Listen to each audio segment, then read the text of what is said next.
I am here with Roberta Bayley and so happy to be here with you, Roberta. Thank you so much for being a part of this project, for lending us the amazing image that you did for the album cover. Welcome, Thank you. It's great to be here, wherever it is. wherever it is. We're someplace in cyberspace.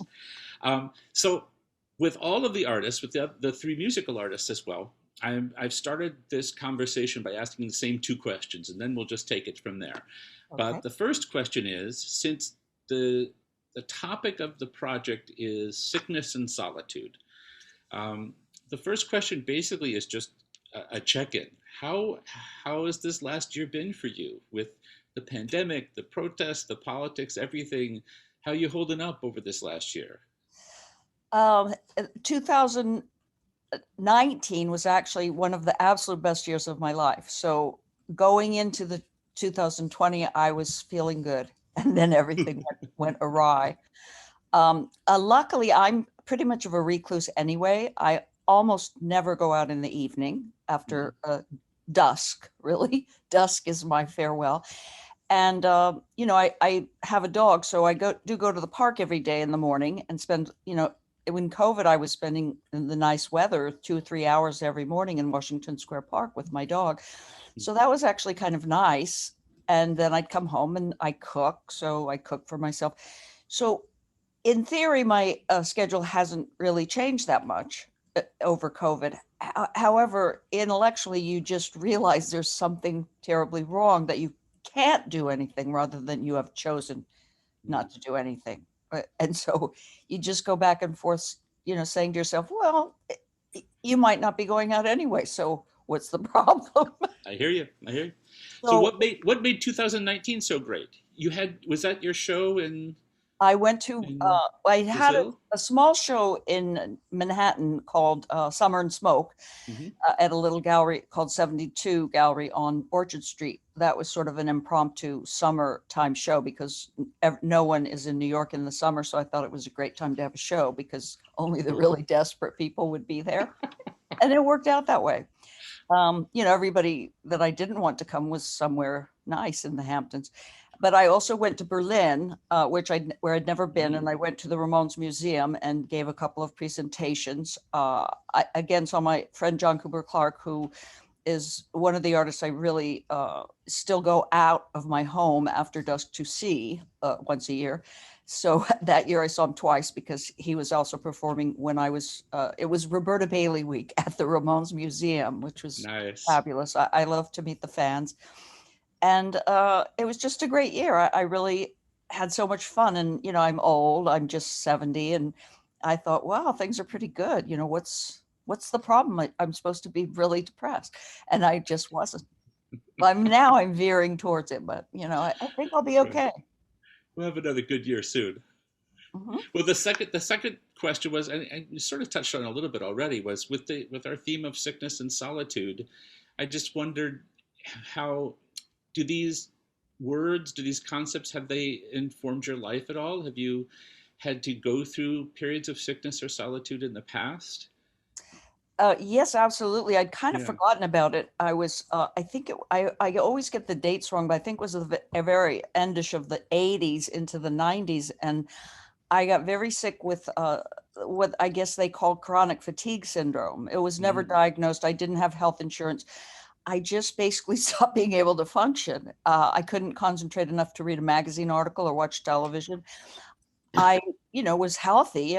I went on this very restricted health diet, but it was almost like a year and a half. I was like a cheerful zombie. I just couldn't really function. I couldn't work. Luckily, I had a small unemployment coming in, but oh, shit, my dog has decided she likes chewing books, and she just started chewing on this book here. Sorry.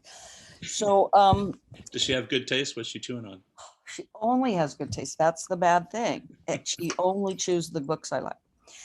Um, so yeah, but that's 20 years ago. So you've always been a pretty healthy person, but I am a person that likes solitude, that likes spending a lot of time by myself. I don't really socialize except for the dog park and with a small group of friends. So solitude is kind of my thing. And even looking back, I'm sort of have been theoretically writing a book for the last 25 years my autobiography. I have one paragraph ready so far. But I realized, even as a child, I was even having three siblings, I was still pretty much of a loner, I guess. Although, Really? you don't think of yourself as a loner when you're a child, but I always was able to entertain myself. And I think the same was true as an adult. I just like being alone. I like my own company. And uh, so COVID hasn't been too bad. I do really, really sympathize with so many other people who've just, it can't, especially probably young people who I don't have a huge amount of contact with now, but I think that it's really affecting the younger people much more so than the older people. And that's a Hmm. shame because, you're only young once. Yeah, yeah, for sure. It's sort of surprising to hear you say, I guess you never really have a sense of if somebody is an introvert or extrovert, but because your photographs, I think, are founded on knowing these people, of being close to them, of their sort of being your friends. You can tell that in the work, that you just have this image of Roberta Bayley being, out with all these people all the time in the past, and it was a life not lived in solitude at all. Well, what people forget, and I wasn't certainly a recluse or anything then, Yeah. but I was at CBGB's all the time because I worked there. Right, I right. didn't really hang out there. My shift ended at 1 o'clock. I was walking home. Hmm. I lived about 10-minute walk from CBGB's, and um, I wasn't a big drinking or drugging person particularly then, and so I was always friendly and gregarious and got along with people, and I guess I'm easygoing and all these cliche words, Right. but I only had a few very close friends there, most of whom I've maintained, I guess, really, but it's sort of a handful of people that I'm still in communication with and reasonably close to, Yeah. but I don't go and hang out at their house. I mean, people didn't, growing up, I had a different vision of how life as an adult would be, that it would involve dinner parties and entertaining and things like that. But, Uh-huh. it just wasn't that life anymore. I No. was always just a little behind what I thought was going to happen. It's like for girls, you're waiting to the day when your mother lets you wear lipstick. And then when that day comes, the natural look is happening. It's the 60s and nobody's wearing lipstick. So, you have a little bit of disappointment in that, but I Right. survived. I rolled with the punches. I think it's also the case, though, that view that we have of what adulthood is going to be is always sort of skewed when you're a kid. You just have this vision of what it is to be an adult, and then you sort of wait for that to happen, and it kind of doesn't happen, and then you realize you have to pretend to be that on some level, and maybe everybody's just kind of pretending to be an I am, adult. I am definitely still pretending, Yeah. but I'm getting closer to the mark as the years go by. Um, to it, but it is weird. As I get older, I really think like I go back to my parents, like, well, what was, I'm 70. What were they doing when they were 70? And I feel really young. I mean, I don't feel young. I feel exactly the same as I've always felt. So Right. I think in a way I was, a mature child or something. I wasn't a raucous teenager except for Beatlemania and, that kind of thing. But that was age appropriate. That's what you're supposed to be doing when you're 13, 14. Right. And I kind of I was much more serious when I was like 18 or 19 than I am now, because you're trying to be an adult, Right. and then you really, well, just relax, just, Relax. So I'd love to ask you a few questions about your life too, because I am around younger people a lot because I'm a professor, Mhm. and I see over and over my students, especially in these last 10 years or so, they're they're usually very worried about having a plan and having something set that they're going to move on to, having a career planned out, making a decision now that they worry it's going to have repercussions that could either set everything just right or ruin everything. And it's very difficult to tell them, though I try my best, that it's usually the case that life has a way of just sort of happening, and it's good not to be, I suppose, aimless would be the right. Although maybe there's a value to that too, but you can make all these plans, and it doesn't necessarily mean that that's what you're going to be doing. You need to be more open to the universe. And it seems to me that what I know about your life, you kind of have had that openness, and it's led Yeah, you all these places. I was kind of going along on the track because I did go to college.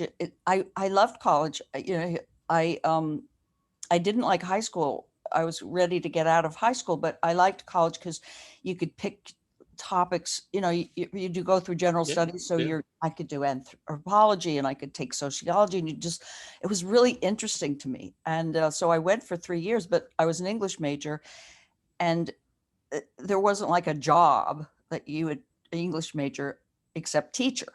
I Right. don't know, maybe you're an English major. And I knew I didn't want to be a teacher in the traditional sense for some reason. I guess I didn't like some teachers, whatever, as one does. That's when I literally dropped out on a whim. I was enrolling in the fourth year and I got to the end. I was on a scholarship where the tuition at San Francisco State was $125 a year. So being on a scholarship really wasn't that big a deal. But when they tried to charge me an extra $50 for something, I was indignant and I quit. I just walked off campus and I never came back. Did you have a plan at that point, or you just I had left? no plan. I had no plan whatsoever. Um, I got a job, I guess. I mean, I'd always worked all through college and everything. And then, what really was significant in my life when I was 17, my sister was killed in a car accident that I was in the accident with her.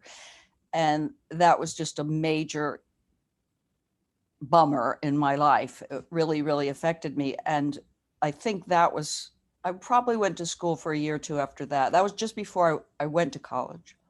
But something was wrong. And then when I quit, I just went to England with no plan at all. I didn't know Yeah. anybody there at all, literally. Same as when I came to New York. Somebody I knew was in London and they said, "Oh, I'm staying in this big house. There's a whole room. Come over and hang out." So I just did it. I got a Right. one-way ticket to London. I stayed for 3 years. So, and I didn't have any plan whatsoever. I worked as a waitress. I just lived. It worked out fairly well, but Yeah. there was no I'd say plan. so. There's a quote, which is, I think, misattributed to John Lennon that says, life is what happens when you're making other plans. I think Right. somebody else might have actually said that, but that sums up pretty much what you just said. That Yeah, you that can makes make all the sense. plans you want and something happens and you should be open to what's going on around you and move with the move with the time. Yeah, for That sure. was my advice. I'm sorry about your sister. I'm very sorry about that. Do you think that that experience gave you some sense of the how finite life can be and needing to enjoy it and to grab the reins and It was that, and just mortality. What's the point of life? I was very close to my sister. I lived with her at the time of her death, and I had spent many summers. She lived in San Francisco, so we'd go and hang out at her house. She lived on the border between the Fillmore and the Haight-Ashbury, and uh, it just didn't make any. I was 17. It didn't make. It was just, I don't know how to describe it. yeah. And I come from a family that does not show emotion readily, if ever. And so that also, prevented me from, mourning, or there was nothing like counseling or anything. I was just left there with trying to figure this out. And I was living alone and then later with my first boyfriend. But yeah, it was a very weird time. It definitely was the major event, I think, a formative event in my life, uh, in every possible way. It took me a very long time to kind of put it all together, in any way, like 30 years or something before I could really come to terms with it. So, yeah, that was a big one. I Yeah, didn't even that talk about makes it for many, many years. I would get too upset to even course. talk to people about it. So most people I know barely know that. I mean, it was a long time ago, but But um, still, time is not yeah. necessarily time doesn't erase it. Yeah. Gosh. Well, I mean, you mentioned mourning too. I teach a course on philosophy and mourning and texts of mourning. We're just so horrible at it in the United States in general. Um, I think that it's just an unhealthy thing that we don't have these sorts of discussions and have outlets for talking about that. But Well, yeah, especially with children and young people. I yeah, mean, for sure. as an adult, I mean, I found out like literally 40 years later that my parents were very, very, of course, upset. They cried, they expressed all kinds of emotion, but privately, never openly, because they just thought, well, that would upset me. Yeah, right. So I'm like, I guess nobody cares. Your firstborn child is gone and you're not even crying or anything. It was Ugh, just very weird. I didn't know that at the time that it was weird, but right. looking back, I'm like, whoa, that was weird. No, it I seems. mean, my parents were bad people or Of anything. course, They but they were just doing it for the right reason. But it was not Well, a they came from families like that where you sure. didn't really show emotion. It's just how they were brought up themselves. So that's all you can do is what your parents. I mean, my mother lost her brother when she was a small child, and I think I had the attitude to her of, well, that was 60 years ago. Get over it. And I'm like, God, what an asshole I was to have. I don't think I said it like that, but I felt like, Well, well, how can that still be affecting you? Well, of course it is, sure. you know. So Just yeah, get. of course in mourning, I think that should be like required. Yeah, I agree. It's just a lot of the stuff. I also do some bioethics work. I work at hospitals, and now I just volunteer. But having the death and dying conversations, like getting people to fill out the living will or the post form or to talk about what they want done, it's worse than pulling teeth. You just can't get people to do it. And so it means that we don't die well, and people don't get a say in how they die, and that actually is a really important thing in life of I think thinking about about. Yeah, I think about it all the time, and not in an unhealthy way. I mean, I finally, right, probably 5 years ago, made a will, but most people I know don't have wills. Most people I know who have died didn't have exactly. wills, because they just didn't want to think about it. And yeah, and like my friend Lee Childers, who was a photographer, uh, Mhm. he I just would encourage him all the time. I said, it's no big deal. I'll pay for it. Just go and make a simple will, because he knew exactly where he wanted his photography to go, but he would not do it. And so his photography doesn't exist anymore, basically, because it went to his brother, who has no idea what to do with it. Yeah, yeah, It's a sad thing. yeah, Something will come out of it, I right, guess. But all my negatives now have gone to Yale. right, Um, right. so that's a big relief for me. I don't have to worry about a fire in my apartment. I mean, Sure. that's their problem now. Yeah. So there's all that. There's thinking about the stuff and legacy, but then there's also just the process of like, dying on your own terms. And it just, unless you take some steps when you're alive to think that through and to set it up, you hardly ever get to do that on your own terms. You end up in some hospital or something worse even, and we could solve those problems if we all just talked about it. Yeah, but nobody wants to. Yeah, I know. Very Nobody wants to. verboten in America, especially. I think in Europe, people are kind of more open about things. Maybe not in England, they're as bad as us, but Right. everywhere else. Yeah. Well, part of that lesson, I think, of life being short is that another thing I try to talk to my students about is that as obsessed as they can be about finding that one thing and making that one right decision that leads them on that one right path, that part of the problem with life being so short is that you're probably good at lots of things and you probably would enjoy lots of things. And it's a shame that you can't do them all. So part of that being open is being open to realize, oh, I could do this other thing and maybe I've got a talent for it, or I could find this really fulfilling as well, instead of thinking there's this one place I've got to go. That's why I quit doing photography. I mean, I really had a 10-year career. And I just thought, am I going to do this over and over again for the rest of my life? Most people would love, I could have continued. I could have gotten a studio. I could have done all kinds of things. I just thought, it just wasn't fun anymore. It wasn't exciting, which it had been. And so I didn't want to make it into a job.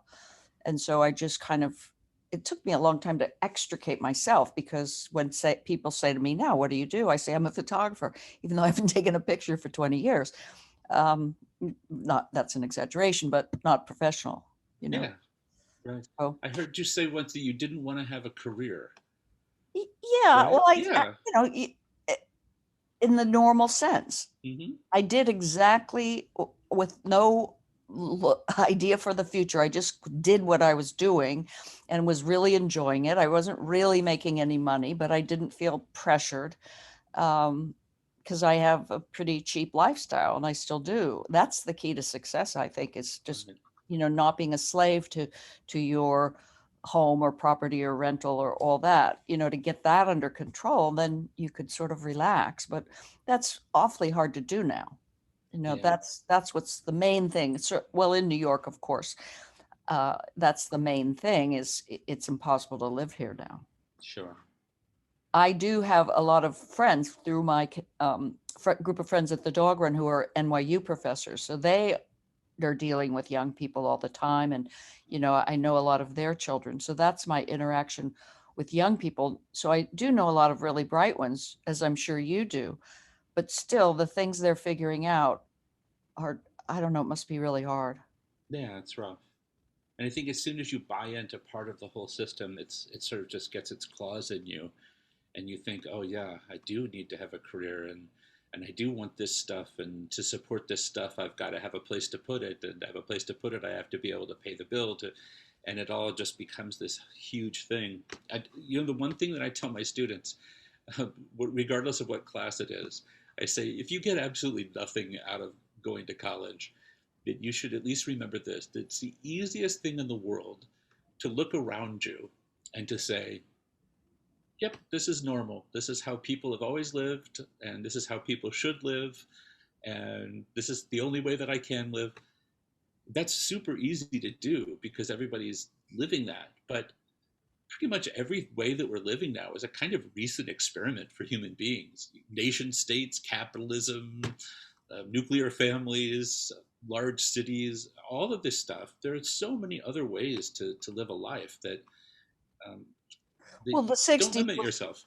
the 60s, I grew up in the 50s and 60s, and then came into adolescence in the summer of love 60s, that Yeah. kind of 60s. So that was really a time that illustrated all that. Because, I mean, it seemed when you're 16 or 17, like, oh, this is going to take over the world. Like, it seemed like everybody was a hippie for 2 years, and I didn't, buy into it as much as my sister did. Not my sister who died, but my other sister, completely went off the grid and lived in the woods, and had her baby in a place with no electricity, running water, and Wow. really lived that lifestyle, really in the woods.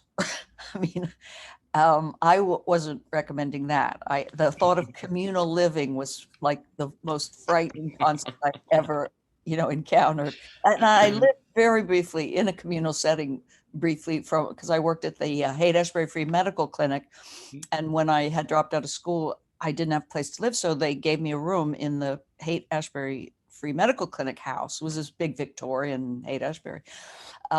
But that was, only for a couple of months, and that was enough. Yeah. Women don't do well in the communal living situation because they do all the work. Of course. Well, The men inside knew and how to, outside of the the communal. men knew how to make toast. They Right. go, oh, let's have a toast party. Yeah, Because toast that's what party. you do. The patriarchal toast party. Yeah, my wife always jokes that I'm a communitarian. I believe we should be watching out for each other. An anarchist communitarian, that we should be taking care of each other and not letting institutions do it.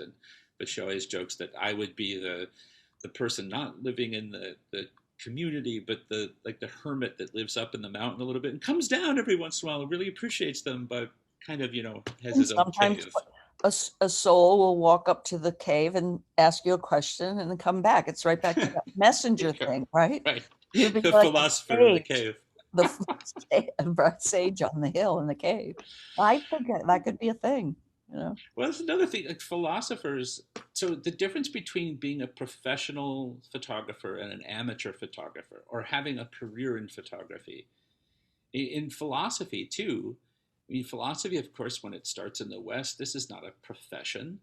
This is something that everybody needs to be doing. And Socrates, Plato, Aristotle, they just want to get everybody thinking philosophically. But these days, if you say you're a philosopher but you don't have some tenure track position at university, then you're just a weirdo, right?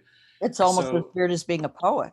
exactly, right. Another, Right. what is that about? Yeah, and now, I mean, I'm not really a big fan of poetry. I was raised on, traditional poetry like Rudyard Kipling and I don't know, Alfred Lord Tennyson, but I know people that like Richard Hell, like John Cooper Clarke, they wanted to be a poet when they were teenagers or even pre-teenagers. That was, even though there was nobody that could make a living doing it, that did not deter them at all. I mean, Richard Hell wanted to be a poet. That was his Yeah. only, his parents should have just, beat it out of him.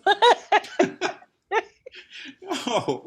But it worked out well. No, Right. No, of course, of course. not that well, but Imagine a world where people could just be the things that they want to be, and you don't have to worry about all the bills and everything. well, that's why I believe in Right? the universal income. Yeah. I'm right It, behind that. it's possible. People just don't think of it as possible. It would be so great. It would really work out very well. They just get the wrong labels on it. Yeah. Everybody's afraid that somebody will get more than them. Yeah. I don't know. That's ridiculous. Well, I also heard you say once when you were talking about your photography that you were not an artist. And so what's at stake in that for you to claim something like that? Because I'd want to say otherwise, but No, I wouldn't argue with you. It's just not yeah. for me to say. I'm happy if you say I'm an artist. Hmm. Anyone else calls me an artist, I don't, blanch. I don't cower. It's just that I don't think I should say it. It sounds stupid. you know, it I am an American artist. It's just like, please, if someone else says it, that's an opinion, I mean, Okay. it gets my prices up. It helps me, make more money, but I don't think it has that much meaning. I mean, I'm in the minority in this, of course, among photographers, but I'm still not Mm-hmm. convinced photography is an art, even though of the arts, it's my favorite. But it's just you Oh point no, no, the no. camera and push the button. Is it how hard is that? Oh, you don't mean that. You don't have to You get it. don't mean Well, a that. lot of photographers have concepts, and they think about composition, color. That they're an artist, maybe. I just took, it's too easy to be art. That's Well, no, well, but I think that the results speak for themselves, though, because there's just so much to unpack and talk about here. I did hear you say something about, was it Norman Seeff, like taking 9,000 pictures of Debbie Harry, and you said something like, if you can't get a good picture of Debbie Harry out of 9,000, something's wrong with you. So there's something to be said for the photography as being this iterable thing where you just take so much and you have so much content that you can pull things out that are really wonderful. That's a lot harder to do with paintings, Mhm. maybe. Yeah, because a painting But is one thing, yeah, it's sort one of. thing, but So you make still, lithographs, and right. I don't understand art at all. I mean, I like it. I'm for it. I support it, but it's this artist Kaws. Oh yeah, right. Big article about him in the Times. And half the people say that guy's not an artist. He just does these Mickey Mouses with X eyes, and then he's making millions of dollars. So everybody's angry about that. The guy seemed pretty cool to me. I'm like, well, why is this such a problem? It's the same thing. Warhol was the same. Well, Yeah. he did, and it's true. And he didn't paint everything. He had a factory where people were churning out his paintings. The art is in the idea. So I guess my thinking is, if I don't have an idea before the photo, it's just a photo. It's not the idea. Does that make any sense? No, I hear what you're saying, but I'm not trying to denigrate my own work. oh no, no, I I liked what get I you. did. That's I good. liked what I did. I'm glad Yeah. to hear that. Um, yeah. So you No, and I I'm a agree. genius. I'm a genius. Okay. All That right. Well, I'm we fine agree on with that too that, then. but not on artists. That's for you to decide, not me. That's really Genius I interesting. can handle. Yes. I think there is something to be said for saying that the label of art really it's just a question of what people want to call it. If some people want to call it art, then it's art. It doesn't seem like it's some sort of deep ontological thing that an object has inherent to itself.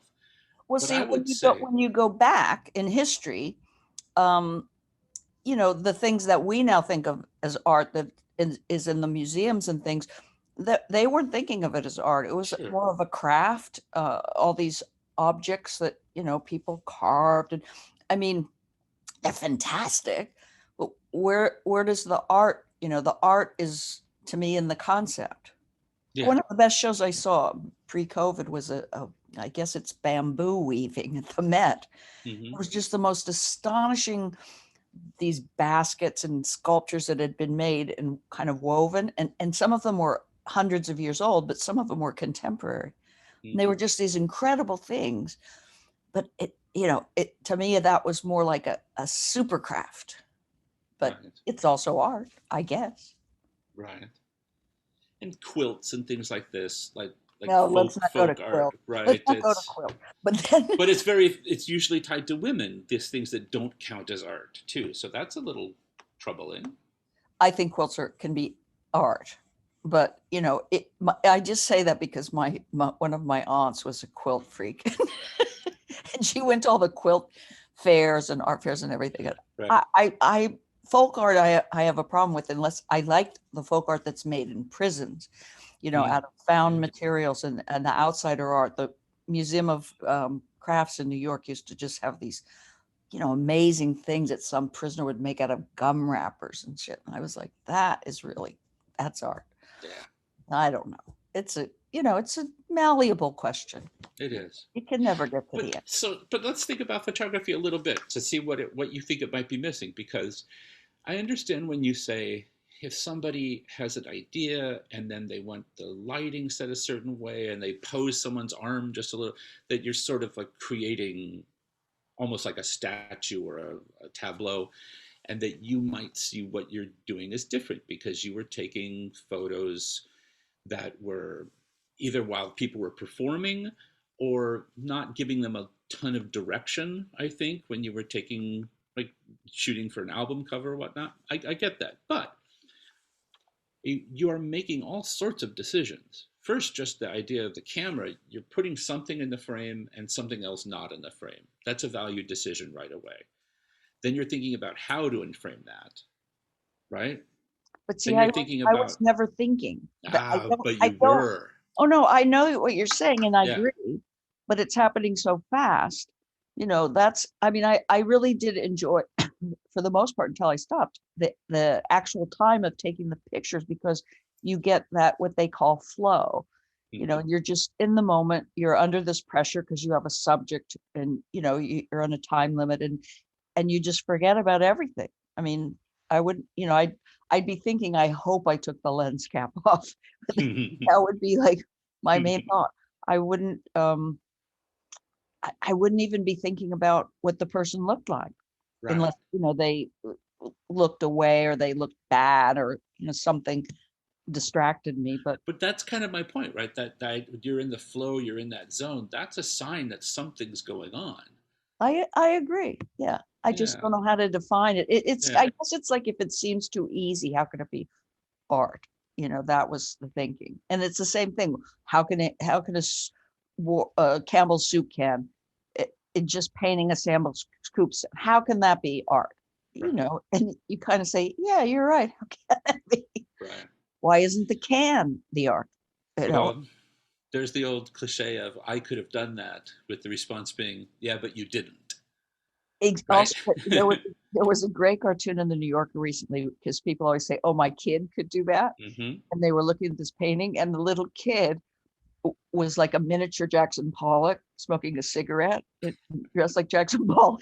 There's the parents are going, "Oh, my kid could have done that." That's I pretty don't know. good. Yeah, just don't get too serious about things. That's my Right. philosophy. It's a pretty good philosophy. Well, when I know, in the beginning when photography is coming about, and there's a pretty big crisis actually in art, because there are a lot of people that were painting who thought, well, we're out of business. If the whole idea is about capturing a particular moment, then we'll never be able to do it like the camera is going to do it. And so they had to really rethink what they're in it for and what can a canvas do that's different than what a photograph can do. And so they're really interesting ways in which the two are sort of playing off of each other at that point in history and trying to think about what they are as media in terms of art. And I know one of the things that the painters especially lobbed against photography is that it's temporally sterile, that it captures this moment in time that can be kind of fake because we never experience life in a frozen moment. And when you freeze something, then you can see all of these little moments and, like a muscle tension or a look on a face that you wouldn't have seen otherwise, and think, oh, that's the truth that you're getting in the photograph, where actually it's just something that's quickly passing. And I think to see, to make a photograph that seems temporally rich, that's a kind of difficult thing. And I think that you actually are pretty good at that. I recently was thinking, and I think it might have come out in the recent interview, though, that initially I did kind of want to be a street photographer when I was pre-New York, when I was living in San Francisco. I didn't have a darkroom, but I had an Nikon, and I was trying to do these. I don't know who I would had particularly looked at, but I was aware of street photography. It was like capturing like weird people on the street or these moments. But I was just terrible at it because I could never imagine asking someone to take their picture, and I wasn't surreptitious enough to do it. I didn't have a range finder or even the camera where you look through the top like Vivian Meyer had, where Right. the person that you're photographing doesn't really know all the time or most of the time that you're even taking a picture. So I love that kind of photography, but I just never mastered it. I wasn't good at it. So then when I did start shooting in New York, it was, as you said, I was taking pictures of my friends. I was taking pictures of people who I knew, who were relaxed to be around me. It was an informal, relaxed setting, that I felt very comfortable with. And I wasn't taking it seriously, whatever Right. that means. I was just enjoying it. And there wasn't a lot of pressure, especially once I worked for Punk Magazine, where they would always say, oh, don't worry about that. We'll draw it in later. Because they would draw in, the waves or something into the Right. picture. So it was really good for a photographer. It's like, oh, you don't have to worry about that. We'll wipe that out. Don't worry. That was great too, though. What I don't know what you'd call it exactly, but Many yeah. photo comics, photo novellas. Oh, They were popular in Europe, and I guess John Holmstrom knew about it from he'd gone to SVA. I think Harvey Kurtzman, one of his instructors, used to do that in his magazines. And so that was like the most freeing thing when we did Nick Detroit and Mutant Monster Beach Party, that, we just, whatever we could dream up, the Nazi dykes, having a shootout on the Staten Island Ferry, you couldn't really set it up, but because you could draw in all the word balloons and the special effects would come later. It was just so much fun to do. it's almost as crazy as the premise of Joey Ramone surfing to begin with. Oh yeah, people still ask me, if he was a real surfer, but uh, I should just say, yeah. Didn't you see? Obviously, you saw the No, photo. nobody could hang 10 better than Joey. Photos don't lie. Well, I think that taking pictures of people that though, that intimacy, it comes across. You can see that in the work, which is not to say that you can't take great photographs of people that you don't know, but it I is, think you it's can a lot really harder. see. Yeah, I've I'm not, heard you talk about your KISS assignment, for instance, before. well, that was live And photography, so it was a bit different, yeah, but the thing is, that was another skill I didn't really care to master, to, yeah, have a studio, have people come in. I probably could have been good at that, but I by that point where, I just had kind of lost interest. I Mhm. wasn't interested in photographing just any person just because they were famous. It just, I mean, there were some people, I mean, Prince was my last person that, I would have wanted to hang out with, but Yeah. that was just never going to happen. No. As charming as I would have been, I just wasn't his type, Hmm. as far as I know. So I want to ask you specifically about the photograph that you lent to us. But before we get away just from this more sort of philosophical question, I was also trying to think through, and this is a hard question for me too, about how you think our our literacy in terms of images have changed, or if you've seen it change in your life even, because now eh, everybody's got a camera because their phone is a camera. And it's not just that everybody's constantly taking photos, and they are, but that we see so many images around us that I think the way that we've learned how to read images is very different than people were reading images, certainly the beginning of photography, but even 40 years ago, because of how ubiquitous the image is. In some sense, I think we see ourselves as always being seen by someone else, or always being ready to be photographed, or how we're going to appear if we were photographed at the moment. And that changes our conception of ourselves, but also in how we look at images. Would you say, does that make sense to you, or is it No, no, getting at? I think it's directly related to digital photography. Yeah, Not even just the iPhone. I seem to see it. I don't really understand this, but on the street, I notice a lot more people carrying regular cameras than I remember. really.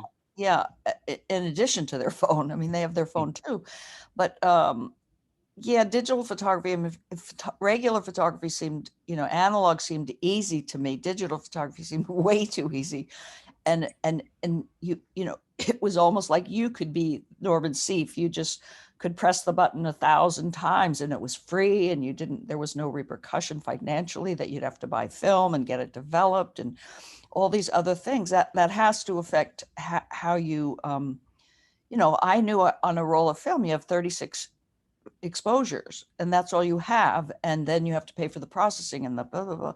So Right, that was, those were the things I was thinking about. Oh shit, I'm up to the end of the roll, then what am I going to do? right. So nobody thinks like that anymore. I mean, occasionally, your memory card could be full or something, but you don't have that. It's just, it has to affect the thinking. I don't know how it does. It might end up affecting things and making everything better. We just don't know. I mean, I don't know if the people my age are as affected by any of this as younger people who just, it's a normal, everyday, automatic thing to record and record and record. Right. Uh, And I think maybe I don't know if it's fair to say, but I think maybe it changes the way that you see the world. And it's not just what you consider to be art, but everything is sort of through a lens on a certain level. And we see a lot more pictures of people that we'll never know now than we see actually people that we know. And that changes our notion of beauty as well. It changes our expectations of each other, I think, just because the images are everywhere. well, also it stops people from looking and seeing. Yeah, I, right. don't carry a camera. Mainly, I realized, a lot of it has to do with having a dog, and always when I'm walking, 90% of the time, I have a dog, so I can't really be carrying a camera. So that's been a constant for 20 years. Um, but I really look at everything. I'm constantly, and sometimes I say, "Oh shit, I wish I had a camera," but I don't say it that often. And even when that thought crosses my mind, I realize, well, I've seen it. I don't have to take a picture of it. I don't have to reproduce it. I don't have to show it to anybody else. It's just something I saw, and it's fantastic. And Right. so, um, I think people really, it would help if people learn to just be more observant and not think they have to record things. Mm, You can go home and tell somebody, I saw this incredible butterfly. The colors were, you don't have to have a picture of it to have experienced it. And so right. now it's so easy to record everything, that people do it, whether it's of any importance or not. For sure. And I think it might even be possible, as you're saying, that the when you do record it, when you do snap that picture, that stands in for your memory then, and you don't really have to remember it in the same way or even as much, because there's this image that lets you remember it, but that's very limiting in some ways. Yeah, I really just, I can't really, I'm very bad with my cell phone and even taking pictures on my cell phone, but it became this thing where people are like, let me show you this photo, and wanting to show you all these pictures of, their child or their dog or their, Right. I really don't care, just tell me about it. Why can't tell me about your child and your dog? I'm not going to remember the photo, but Right. I don't like to be rude, so I don't say anything. But Speaking of New now Yorker, everyone will know that now everybody knows now I'm secretly that you cursing them. don't Oh want to know. God, another baby picture. Shit. Speaking of New Yorker cartoons, I saw one too that was Instagram is down. Please just describe your French toast to me, which is sort of the crisis that we're in. There's an interesting twist though to this too. I was thinking as you were talking there that I was at Disneyland once for I was research. I was there several times. Yeah, I was there in the 50s. in the 50s. Oh, I that's a wasn't doing time. research. I was to the original Disneyland. It was like 2 years after it opened, or maybe a year after. It was great Wow. Yeah. and fucking tastic. I found it to be a lot more interesting than I thought it would be when I went there for the first time. I Well, ended as up you were writing a bunch adult, about it. you were Yeah, an as adult. an adult. Yeah. Oh no. Like Diane Arbus. I mean, she photographed, the Magic Castle. I mean, I'm sure it must be surreal. In the 60s, people start going there on acid. I don't know what that was like. You know, Right. I just had the childhood experience that was perfect because, it was like going on television because it was, you watched the Mickey Mouse Club and Of course. then all of a sudden you were at Disneyland. I mean, it was Yeah. like a miracle. And it was so great. There was nothing that wasn't fantastic. I was 8. Yeah. I was probably 6, 7, maybe 8. It was really good. I never wanted to go back because I knew it would be ruined. But Right. maybe I'd just see it in a different way. I think so. I went there and I it was a chapter on a book that I was writing about phenomenology, how consciousness constructs reality. And but oh, I had this sort of epiphany there where I noticed that there were tons of people that were they constantly were filming. They were filming everything and not looking at the thing in front of them, but they were always looking That's what like that, concerts right? are like now. That's what it is. Concerts, exactly. And so here's the twist though. So I thought, so the first thinking is, well, you're missing out on the experience, and that record that you have is not going to be the real experience. But here's the second level. Then I realized, well, wait a minute. They actually are perfectly capturing their experience because they are only experiencing Disneyland through this little thing. So when they go back later and look at the little thing, they'll say, yeah, that's exactly what I saw. And so there's a weird level on which, since the first experience itself is mediated by the lens, then the second experience really is a pretty good approximation of what they experienced. It's a weird thing. Yeah, Technology. I'm okay with not having any experiences anymore. That's not true. Well, no, but I really take the mundane experiences as fantastic.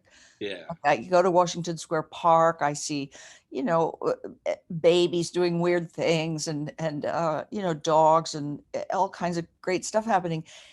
And that to me is as exciting as Disneyland, and it's That's every day and it's free admission. yeah, that's the goal, to be able to see the banal as the truly Yeah. wonderful. And it is because I belong to the Facebook group Manhattan before 1990, and you see these great photographs, but that there's going to be a website Manhattan in 2021, and you can see it live right Right. now. Right. All right. So I want to respect your time, and before we go, though, I wonder if you could tell us a little bit about the photograph that you've allowed us to use for this project of Joey and Debbie in bed with the Son of Sam newspaper. Can you give us a little background on how that came to be? Yes, we were doing our second extravaganza, Mutant Monster Beach Party, which Mm-hmm. portrayed Debbie and Joey as star-crossed lovers, and that was after particular photo was after they got married, after all these travails. I mean, Joey went to prison. There was monsters and aliens captured him, and it was really extravagant. But then that was their wedding, so we were taking these pictures. Now, the one that you have wasn't used in the magazine because, of course, they're breaking the third wall, which we were approaching everything like it was a film, Right. and so the same with the Joey surfboard. That is not in Mutant Monster Beach Party because he's looking at the camera. But these were pictures in between that, people want to see that in most photographs. I was thinking about sickness and solitude because that used to be Joey. One of his main phrases was, "Oh, that's really sick, man." That was like a compliment. Right. Movie sick. It was like it meant fantastic. Oh yeah, that's really sick, man. And so, and I think I'm not sure if it was Joey, if it was Chris Stein that put the Son of Sam magazine there. But of course, that was the summer of Sam. Was that summer? I don't Right. know if he had been captured yet or whatever, but this whole Son of Sam thing was pretty sick. So it not sick illness, but Joey's version of sick was like, man, that's really sick. Yeah, So that's great. I did not know that. That's great. Debbie and Joey had a very strong connection that people don't realize. I mean, I think people find it hard to accept the idea that Debbie could have ever felt as an outsider and as a freak and as a cretin, really. And I think inside she had a lot of feelings like that, and she felt very connected with Joey. She was very upset when he died. I don't think she had, like many of us, didn't really have an idea of how sick he was. And so we, at CBGB's the day he died, there was a memorial for a journalist named Alan Betrock, who had founded New York Rocker, and so everybody was at CBGB's for this memorial when the news came that Joey had died, and it was just incredibly emotional. And I think Debbie was there and spoke briefly. I mean, it was just. I mean, I guess everybody was kind of an outsider. I thought I was normal, but obviously not. You know, I thought I was the normal one that was going to somehow get out of it, but I never did, luckily. I think about the sort of punk attitude and how we really need that. We just need it so much more today. And it seems to me it's not just about questioning authority, although that's always a good thing, I think. But it's also just the attitude in those early punk days too of, well, we can make music, right? We don't have to have expensive instruments or the people with the money that let us record, or we can do this ourselves, and we can get together with our friends and we can put on a show, and we Well, can make I, things different. I have to say, I really think the Dolls were the entree to that. Certainly Yeah. in New York, there'd never really been a successful New York band, and here was this band that were acting like stars, getting on stage. They had beautiful girlfriends. They dressed great. They couldn't, get arrested in terms financially. Although, of course, they finally made 2 records, but everybody else was like, God, if they can do it, we can do it. And the Right. Ramones carried that idea on when the British bands came back to see them when they played the Roundhouse in London, and they're like, "Oh, you guys are, we want to start a band, but we don't know how to do it." And Johnny would say, "Wait till you see us, we suck. We really stink. Trust me, you'll be fine." And they, Right. nobody was like, "Yeah, well, keep practicing. You'll get better." And nobody was like, Just do it. Who cares? It's not, nobody cares." It was such a great time. No one Life really, is short. Just do yeah, it, right? Just yeah, do let's see it. what happens. I mean, what's the worst that can happen? We'll find out. Yeah. That's a pretty good philosophy. What do you got Roberta, to thank prove? you so much for this. We could obviously talk for hours. I hope that it'll be the case that we could have you physically on campus join us for a even bigger celebration just focused on you at some point. That would be really wonderful. But I can't tell you just how honored and happy I am that you're a part of this little project for us, and I'm Oh, really, good. really grateful. It's been very fun. I don't know. I think I dread these things, but I guess I'm kind of glad my wig didn't show up, and I can just be myself.